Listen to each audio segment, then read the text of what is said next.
Hi guys, welcome back or welcome to my channel. Welcome if you're new. My name is Catherine and I post language and travel videos, and in today's video I am freezing. I am so cold. It's been so cold in Wellington.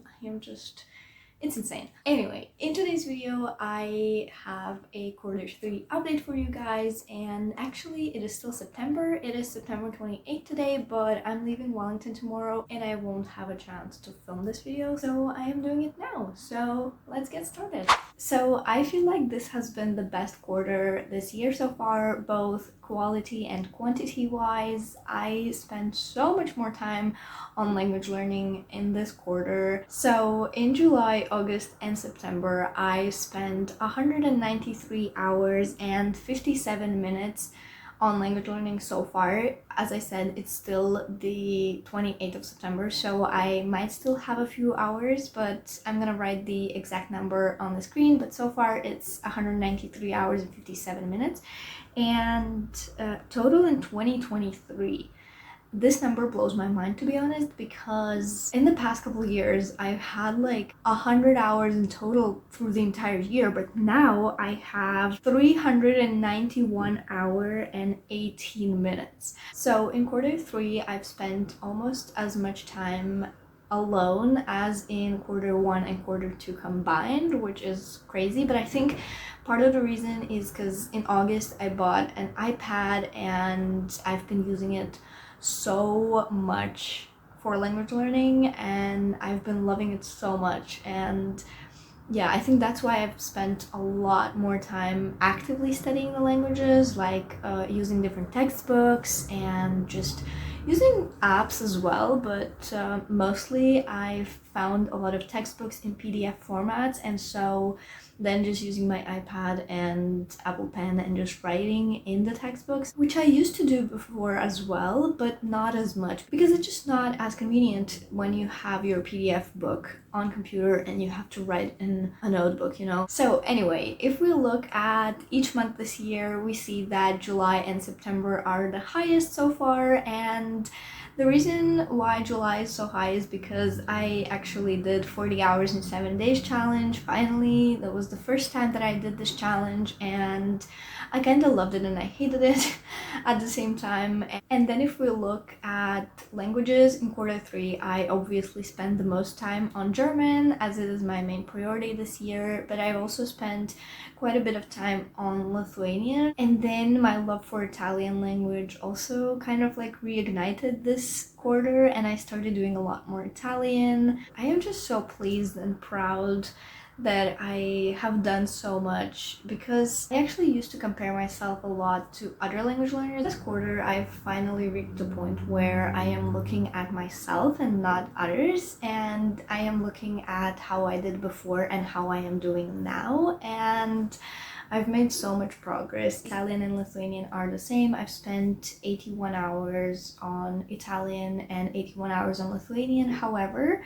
in Italian, I did a lot more active studying, and in Lithuanian, I mostly did listening. So let's start with German. I am quite pleased with German. I actually started doing a little bit less in September due to my new love for Italian, and I was doing a lot more in Italian, but yeah, I still spent a decent amount on German. So far I've spent 62 hours and 37 minutes on German, and then I also did a few Lingoda classes in July over the 40 hours 7 days challenge, and then I did like the next week I also did 3 classes, but unfortunately right now I don't think I can afford anymore, so that's that. But I really loved those Lingoda classes. Then I've actually only read one book in German, which is very sad. I read Short Stories for Beginners, and then I also read like half of the book. I read Short Stories for Intermediate Learners, but as I said, I only read half of it, and then I had to return it to the library today. Maybe I can find it online and just read it on my iPad. We will see, but yeah, I definitely need to do a lot more reading, and so this time I also decided to do Q4 goals. Not very big goals, but just some little things here and there. I want to read a little bit more in German. Hopefully I can read at least 1 or 2 books, we will see. But then I also want to film one video in German. It's most likely going to be a day in the life or something like that. Let me know in the comments if you would like to see. As I said 100 times already in this video, my love for Italian is finally coming back, and I'm actually really happy about that, because Italian is such a beautiful language. Like, Italian and Spanish, they are, oh my gosh, they are so beautiful. But I think right now I want to focus on Italian at least until the end of the year. So a really great thing that I did in Italian in Q3 is that I studied vocabulary a lot on Quizlet, and I've been enjoying it. I've been loving just playing this matching game. And not such a great thing that happened is that Memrise changed their interface, and I basically can't use it anymore as a free user. You need to pay to use the full version, but I just really hate the new interface, and I am not doing that. And I remember at the beginning of the year I set a goal to finish Italian 4 on Memrise, and actually I almost finished Italian 4 before they changed the interface. So I think I had like one more topic, like one short topic to go, maybe like 5 to 10 new vocabulary words and phrases. So I can kind of say that I finished Italian 4 Memrise, because now with the new interface there is no like Italian 1, Italian 2, Italian 3. There's nothing like that anymore. There's just based by topics, and I just really hate the new design, and yeah, I'm not gonna use it anymore. But then something good happened as well. I have been reading a lot more. So I also started using a textbook, but I've also been reading a lot more. So in Q3 I read short stories for Italians for beginners. For Italians. I also read this children's book. I'm not sure what's it called. It is not a very great book for learners, because they had a lot of like weird names and like creature names that like I just did not understand. But yeah, it was still great reading practice. It was so cute. And then I also read Io faccio quello che voglio, which is such a cute and adorable book. It was about this boy who basically did whatever he wanted, but not really.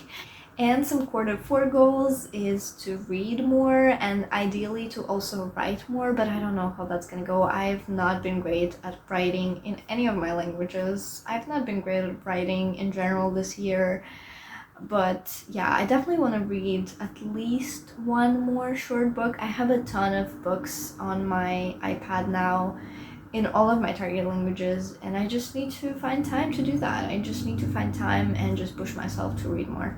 And another thing that I want to do in Italian this quarter is to speak a little bit more. I don't think I have actually had any speaking practice this year in Italian, unfortunately. Maybe I did a little bit speaking by myself, but maybe in Q4 I can also like speak to myself and also do some shadowing or something like that, and just like practice speaking a little bit more, because there are languages that I am okay to like learn passively, like German. I am totally okay with not speaking with natives, but for Italian, it is such a beautiful language that I want to be conversationally fluent and I want to speak it.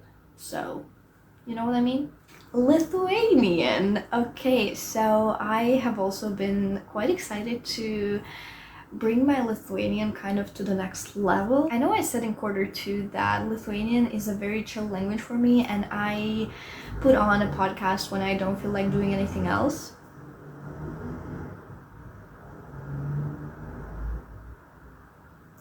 And while that is true, and I understand a lot, I understand pretty much everything, I want to do a little bit more active studying. And so in August, I started this textbook called Žodis Vėja. We used this book when I was studying in Lithuania, but we used the beginner intermediate, and now I am doing the upper intermediate level, and I just love it. It's basically focusing on learning vocabulary and It has a list of vocabulary and then like explanation and then a ton of different exercises that you have to do, and while doing it you actually learn the vocabulary. And then I also started reading this historical book called Silvarerum, and I think it's set in like Middle Ages. I'm not sure, but it's definitely not 1900s. It's definitely before that. And this book is so slow. I've been reading it a little bit, but it's just so slow as a historical fiction. And there are a lot of older words, and yeah, I don't understand absolutely everything, but I'm gonna try to finish this book by the end of the year, but I don't know if I can do it. It's quite a hefty book as well, so I don't know if I can finish it in quarter four. In quarter four, I just want to continue using the textbook, continue learning the vocabulary, expanding my vocabulary, and then Spanish. Honestly, I don't have a ton to say about Spanish. I did quite a bit in Spanish at the beginning of July, I believe. I basically had like first week of July I was mostly just doing Spanish, and the second week of July I was also mostly doing Spanish, but then as my love for Italian came back, and so I realized that I cannot focus on both Spanish and Italian at the same time.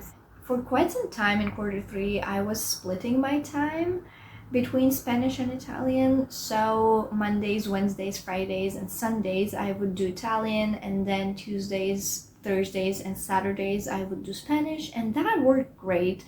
I never studied Spanish and Italian at the same time, but again, I realized if I want to see progress, if I want to see faster results, I probably need to focus on one. Right now, that is Italian for me. I've not been studying Spanish at all in the past couple weeks. I should probably at least watch some easy Spanish episodes or read some short stories or do at least something. Yeah, that is basically my Spanish update.